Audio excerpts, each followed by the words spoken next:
Hello everyone, thanks for choosing this workshop to make some embroidered badges, and here's some examples of some of the things that I've been making. So I love making stitched embroidery badges, I just like customising clothes. So in this workshop you'll be able to make badges that you can put onto a jacket or onto a bag. I'll just talk you through some materials that you're going to need. So just some lightweight cotton, anything you can find lying around the house, bits of scraps. It's quite thin, so striped is good. You could have denim either side, small pieces like this. I really like patterned fabric. You can use the back of it as well as a bit of interest. And any sort of fabric that has a nature theme, like these trees, we could cut around that and then do a slogan or a decoration on top there. You'll also need some felt. So felt squares, you can buy these from Hobbycraft for £1 or coloured felt as well. So the next thing you'll need, and I'll get this resource ready for you so you can download them, some templates to get you started. Obviously you can have whatever shape you want. We'll be doing some clouds today. I'll also show you a chain stitch and then optional sewing beads onto your badge. So the materials, we'll go through these in a little bit more detail. So you might have some embroidery thread like this, which is okay. It is actually designed for cross stitching, and what you'll do, you can use it as it is, or you can split the threads to make it a little bit thinner, and splitting threads is really easy. You just pull them apart and pull them down and you get a much finer thread. This is a really lovely cotton thread from Steph Francis. I've got the materials list and I've put that on the list. It's really nice because it's dip dyed. So as you're sewing, it will change colour. And I think that's a really good one to use. I've also put a link onto this one. It's called Pearl 8. They cost about £2.20 a ball, or you could get a whole stash of them. So let's go through some badge ideas. I've already set up a Pinterest board for you to look at. There's some ideas for some slogans. So if your passion is about global issues, short slogans won't work best. There's more lettering and a few more different ideas and shapes, and actually how the badges might look on the back of a jacket. So to get you started, in the resources folder, I've made some templates for you, and what I'm going to do is just going to choose the cloud, cut it out, and then I'm going to be working on some stripy cotton. I'll get my felt and I'm going to stick the cotton down with some Pritt stick. Make sure you get all the edges. If you're deciding to do a lot of this kind of work, you might want to invest in some textile spray adhesive. This costs between £6 and £10, and it lasts forever, but you've got to use it outside in a very well ventilated area. So now I've done that, I'm going to pin the shape onto the fabric, and then take your scissors and cut around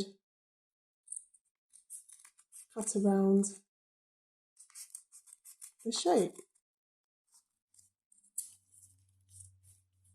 So that's that.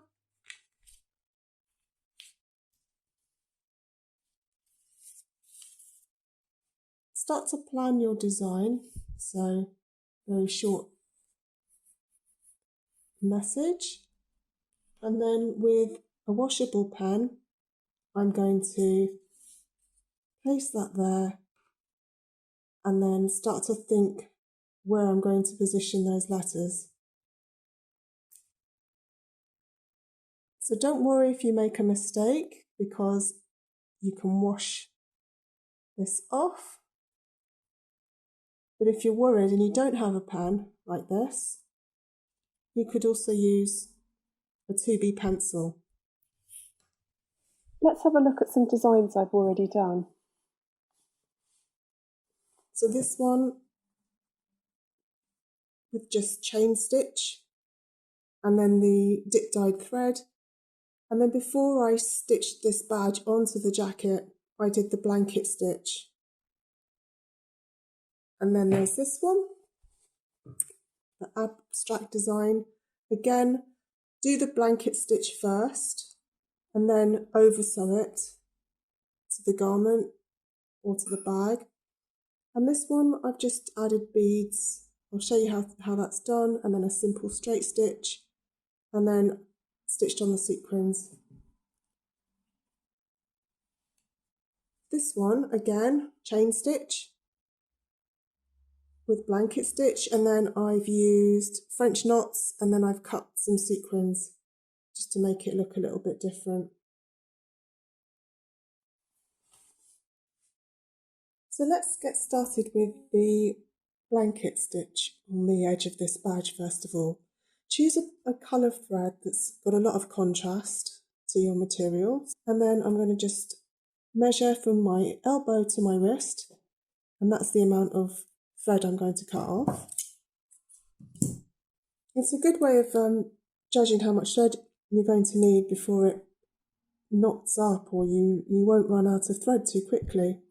And then thread the needle. If you're having trouble threading, like I am, it helps to hold the needle up against a white background and you can see really clearly.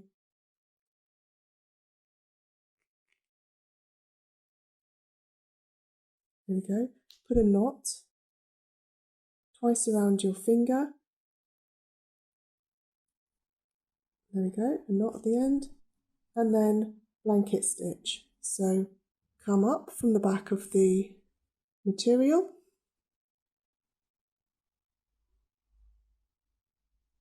come up through the back again through the same hole, and then loop the thread clockwise over your needle and pull it through. There's your first stitch.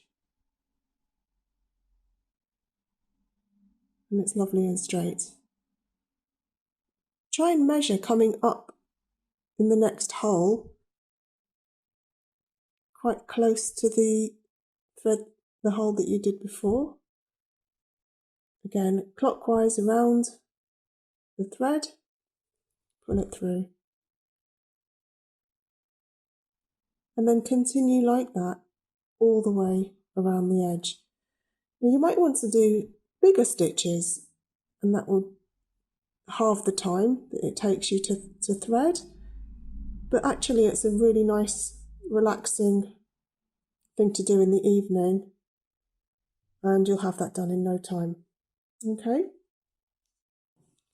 So to finish, say you've gone all the way around and you want to finish, just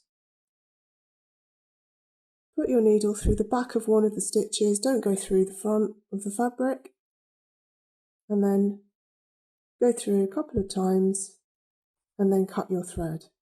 Okay, that's that.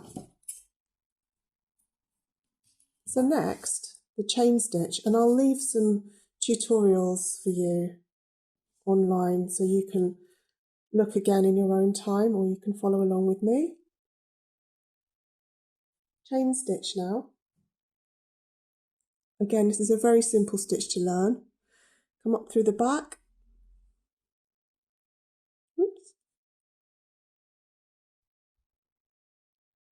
Through the same hole,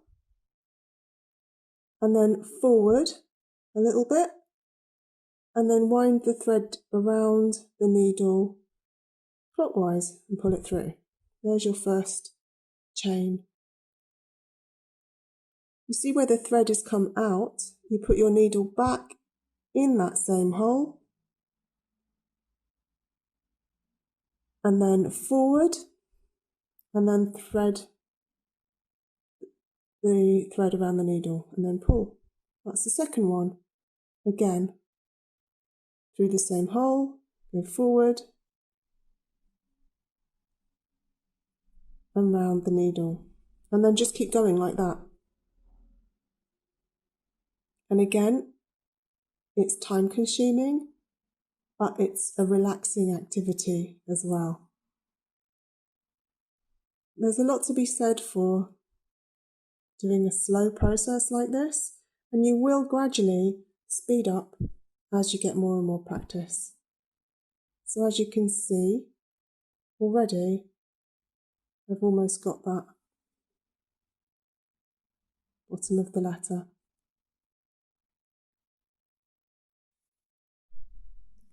So what happens when you're starting to run out of thread?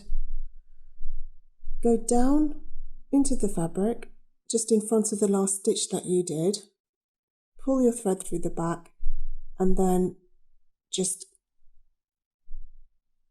loop it through a couple of times on the back. Careful not to go through the front.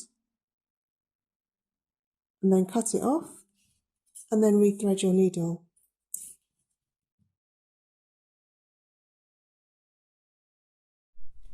So I'm just going to demonstrate a couple of techniques to make this abstract pattern badge.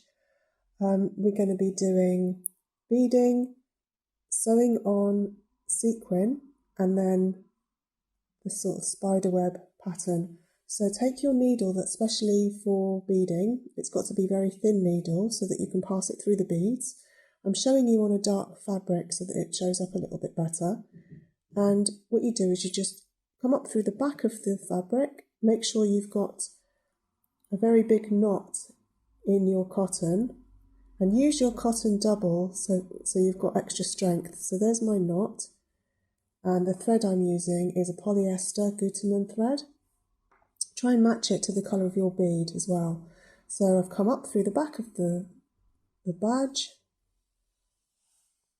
and then go forward and secure a couple of stitches around the bead so that it won't fall off the jacket. So come up through the back of the fabric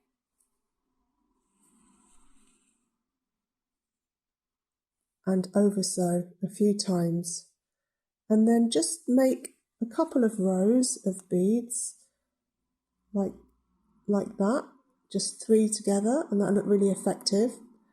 And you don't have to do it all over, just in a few separate parts. And then a sequin.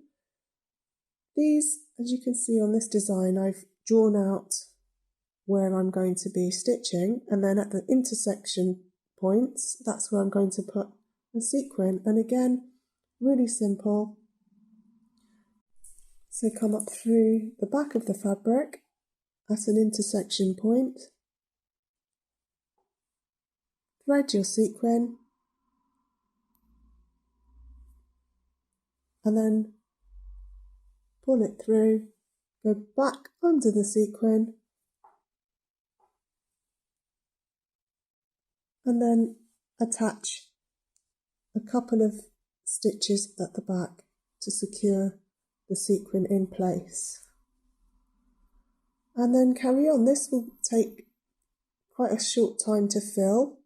It's just a straight stitch up through the back of the fabric, down here, up next to the last stitch, and then just build up that abstract shape. And as you can see on this sample, put lots of different rows, different colours close together, and change direction of your stitch as well. And all you do is just go round the edge of your shape, and you'll finish that within a couple of evenings. Thank you so much for joining me today. I hope I've inspired you to get creative and start making your own badges. And if you want to ask me any questions, you can message me. I'll put a link at the end. And I hope you enjoyed it, and see you again soon.